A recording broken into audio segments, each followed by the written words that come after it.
Hey, Logan. Yeah, what's up? Another awesome day. Another awesome day. Cheers. Cheers. The only thing it's missing is maybe a little Kahlua. Yeah, it's got just the right amount of vodka. Surprise! Just kidding. Just kidding. Just kidding. Maybe on our next video. All right, well, so people are getting really fussy with their inspections, right? Yeah, I get it. The price of the house is expensive. The rate is expensive. So now they're like, I don't want to fix anything. Paint the whole house for me. And I'm like, oh God, they're being ridiculous. Let's be real. It's tough too, because sellers don't want to do anything on the inspections either, because they feel like they're coming down off of prices that they would have liked to achieve. That's right? true. And they have to buy down interest rates in some cases, or give kind of some lending concessions to make it more affordable for the buyers. Mm-hmm. So they're also in this mentality of like, they don't want to give you anything. Yeah. But buyers want everything, so it's tough. It is a tough time. But so I try to tell people, all right, what are the big pictures? What's the big picture here? What are the big items that need to be fixed? And also, I have to tread lightly, because as a lender, I don't really want to know a lot of these inspection details. So I thought we could talk to you just briefly about some inspections that you've seen recently. Sure. How you negotiated it, how it helped the loan, and why we work with trusted partners to make things work. Yeah, sounds good. I just printed off a few random inspections Okay. from properties that sold last year, or didn't sell. One of the two. Okay, because of inspection. Yep. All right, what's up? Most of these. So let's see, here's one. This is one that I ended up not taking this listening. Alright, so here's something. Okay. There are burnt end neutrals located in the sub panel. Burnt end neutrals? Yeah, here's a picture. In the sub panels of what? Yeah, so your electric box that you've got, the wires going into it are burning up. Okay. And they're neutrals, so they should not be burning up. Okay, Serious huge fire hazard. Fire hazard. Yeah. Okay, yeah, like that's something like I would not want to see, because chances are that my appraiser is gonna note something that big. Why? Because it's a health and safety issue. This is, to me, would seem like a non-negotiable. What did you do there? Well, this is a list I didn't take. Okay. I told him this has got to get fixed. There's no buyer on earth. You can't buy this place knowing that it has this issue and not address it, right? How has the house not burnt yet? Well, that's what my inspector said. This home is going to burn down. You got to get this fixed. So, this is going to be something that I don't think you can price this in. This is something that's going to have to get fixed. Now, there are ways for the seller to manage this easily, right? We could have an electrician come in the week before closing, make the correction, and be paid out at closing. It doesn't have to come out of pocket. Okay. There's ways that we can handle this, but any buyer in their right mind is going to see this and say, I don't want the home to burn down. And their insurance might not cover the home if it does burn down, right? Saying, well, you knew it had this horrible fire hazard. Yeah, and honestly, as the lender, I want to make sure that I'm protecting not just their finances, but also like the health and well-being. Because if I knew this was going on, I'm like, yeah, buy it anyway, and something happened, that's not cool. Yeah, so that's one I want to know about. Okay. Okay, next. What else? Here's one I run into all the time. Okay. Hot water heater doesn't have an expansion tank. An expansion tank. Yeah, so your hot water heaters, right? Code and Longmont has, they have this little smaller tank that allows air and hot water to expand in there, so that it doesn't come basically shooting out the little pipe that goes down the side of the hot water heater. Because why? Because that's dangerous? You can get burned? Yeah, I suppose that's why the city made it code. But on the other hand, we've gone for years and years and decades without having expansion tanks. So expansion tanks, do most homes have expansion tanks on If a there? professional plumber puts it in, if I put in a new hot water heater, it's probably not going to have an expansion tank. And because hot water heaters are pretty easy to install. Yeah. A lot of homeowners will just replace their hot water heater when they need to, Mm-hmm. and they don't pay a plumber $3,000 to come put a new. No, just Oh. go to the depot. Yeah, you go to Home Depot, buy it for $400 or $600, stick it in yourself. You might have to drop the old one off at the lawnmower recycling. It's not So how would that seems like is that a make or break on a transaction? to me it's not. I'm more concerned about how old it is. Oh, like is the Yeah. heater gonna work in general? Yeah, I mean if it's 12 years old and it doesn't have an expansion tank, when I'm negotiating with the sellers, I'm going off of how much it costs to have a professional put a new one in, which is going to be about $3,000. But if I'm buying one personally, like a house, and it has a brand new hot water heater in there, but it doesn't have an expansion tank, I mean, I'm not gonna lose sleep over it at night. Okay. And then say the seller or the buyer wanted it fixed, how much, like they could just add that expansion tank, or do they have to get a whole new? Yeah, they usually could add an expansion tank. It depends on how much space you have, but they usually could just add an expansion tank. I don't really care about that. The hot water heater works, so that's important for a home. I want to make sure that you can live in it, which means taking a shower, cooking, having access to water. Yeah. So that's okay.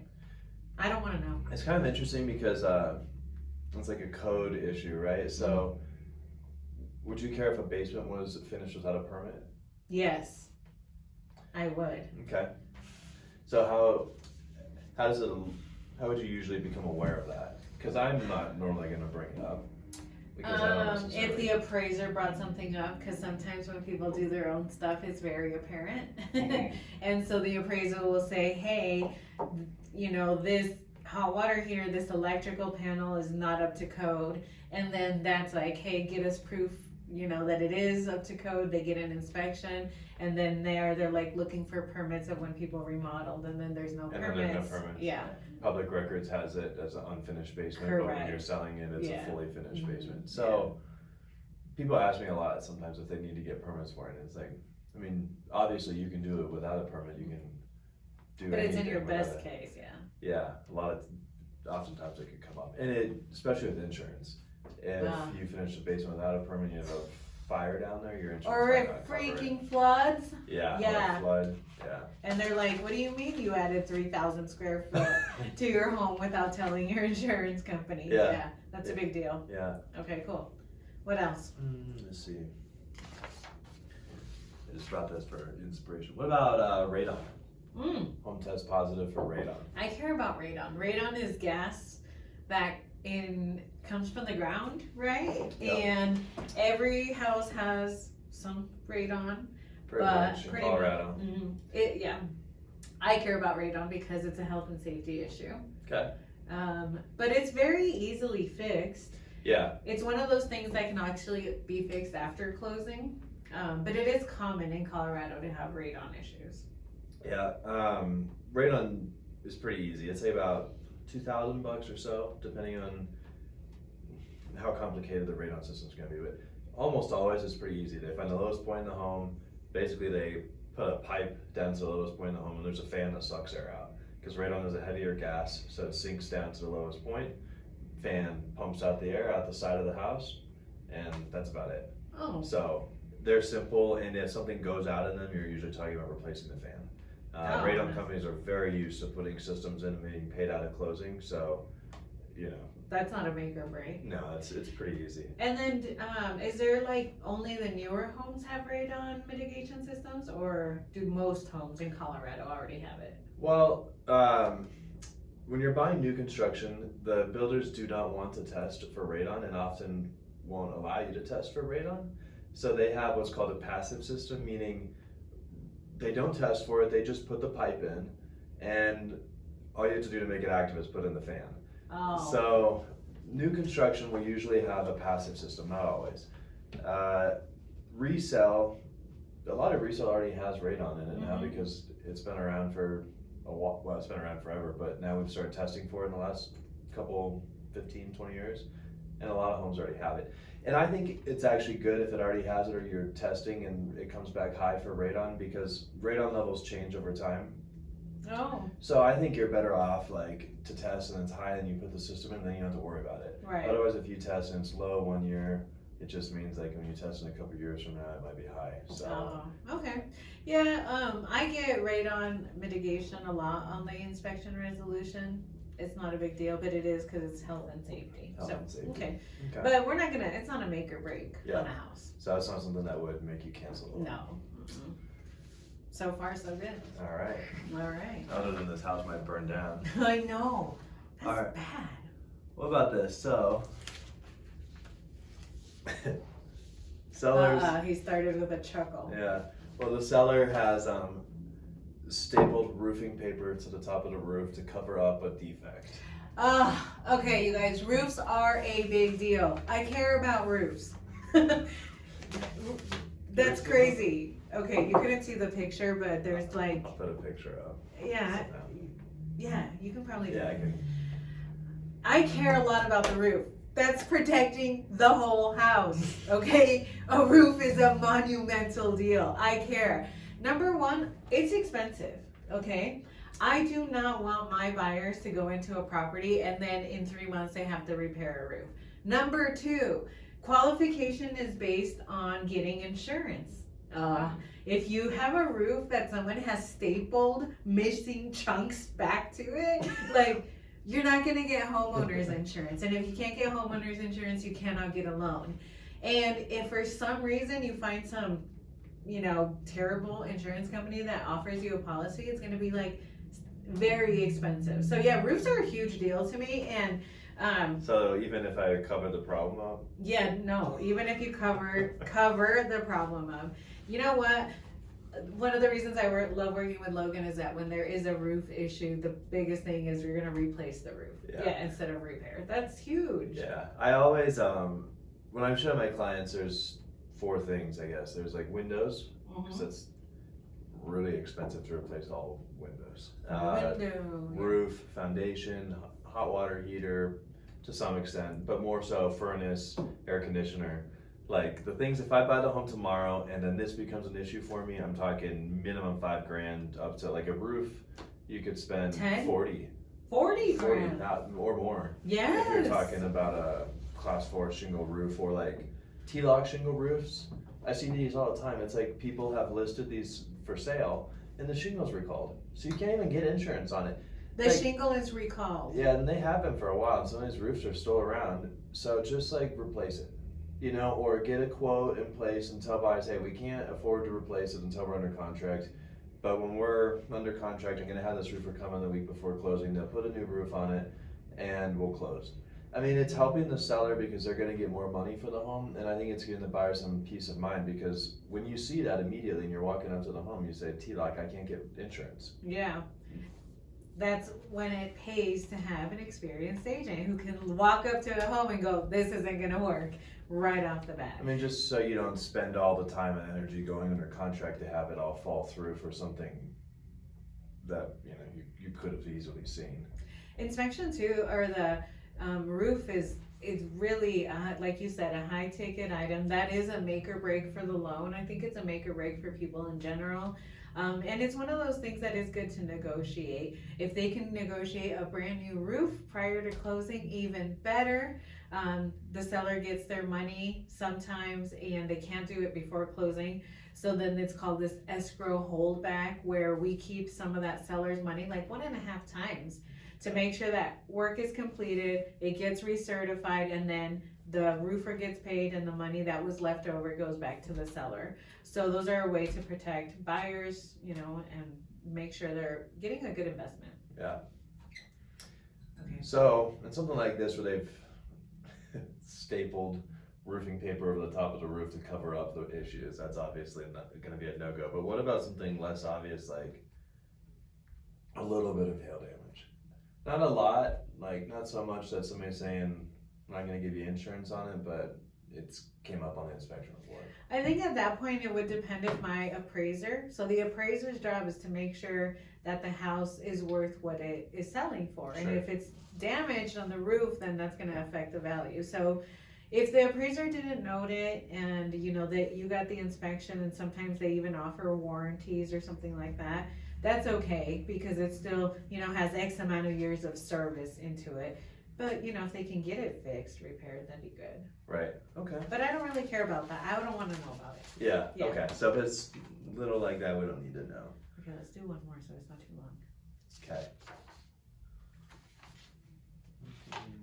What's a like an example of something small that you think people should not stress out about?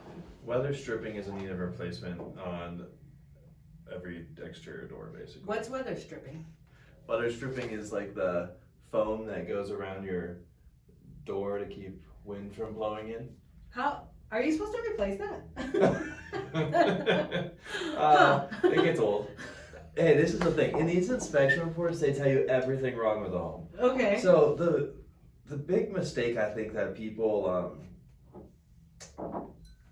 come up with these reports is like, the inspector is supposed to tell you everything that's wrong with this report. It doesn't necessarily mean that you should go through your home every year and replace the weather stripping, right? Because I have not Yeah. replaced it since 2018. Yeah, so. And now, honestly, I picture my weather strip on my front door, and I know, And you know what it is. yeah, on the bottom right, because my foot got stuck Yeah. in it, and I just peeled it. And you took it, so. Yeah, I was like, whatever. But your life is going on, right? Yeah. The home isn't falling apart. Mm-mm. Water's not flooding in. Wind No. doesn't blow through your living room at night. No, This is not not at all. homeless. Not at all. I So mean- that's a big deal. So, like, would you even tell your client, "Hey, seller, fix this weather strip"? No. No. This is something I could go to Home Depot, pick up a thing of weather stripping, and do that myself. Okay. This is like one of those. I mean, you have to take this into context, right? So if I'm paying $4 million for a brand new property, or maybe $600,000 for a brand new construction, yes, I will. Yeah. It's supposed to be brand new. There really shouldn't be any issues with it. That is a good way to look at it. Yeah. But if if it's a resale, condo, I'm yeah. getting it, or A house. condo or whatever. Yeah. Something that, I feel like I'm getting an okay deal on it. It's a fair price. It's not supposed to be a brand new home. This is not at the top of my list. I've got That is way not a bigger make or fish to break. fry. Yeah. Yeah. And okay, so that is really good with the inspection, understanding that they're going to point everything out from a roof to a weather strip. Including just maintenance things. I mean, even if the home is perfect, there will be things in the inspection report for you to maintain. Like caulk around your windows is something you're supposed to do like every 4 or 5 years. Most people don't know that. Not a huge deal, but they'll tell you in the inspection report. I am really bad with home maintenance, Well, apparently. There's just a lot of things, and the fact is, most people don't do all of these things. But sometimes when a buyer hears it, they go, "Well, we need to caulk the window," Yeah. And you go, "Well, yeah, you might. It is a maintenance thing. You probably should do that, but it doesn't necessarily mean like in this specific house, you have to do all of the windows. Maybe some might need it, but it's not. Again, big scheme. It's just like." It's like saying keep water away from the foundation of the home. You should keep water away from the foundation of the home. It doesn't necessarily mean your I do know foundation that. is filling up with water. Right. Yeah. But it's like, hey, make sure those downspouts are Yeah. facing away from your house. Yeah. It's nothing that's going to make me not buy a house, but it's my regular maintenance. Yeah. Yeah. So those are, that was helpful on an inspection report. It's good to know, like, think of big ticket items. What's the make or break? Perfect. Perfect.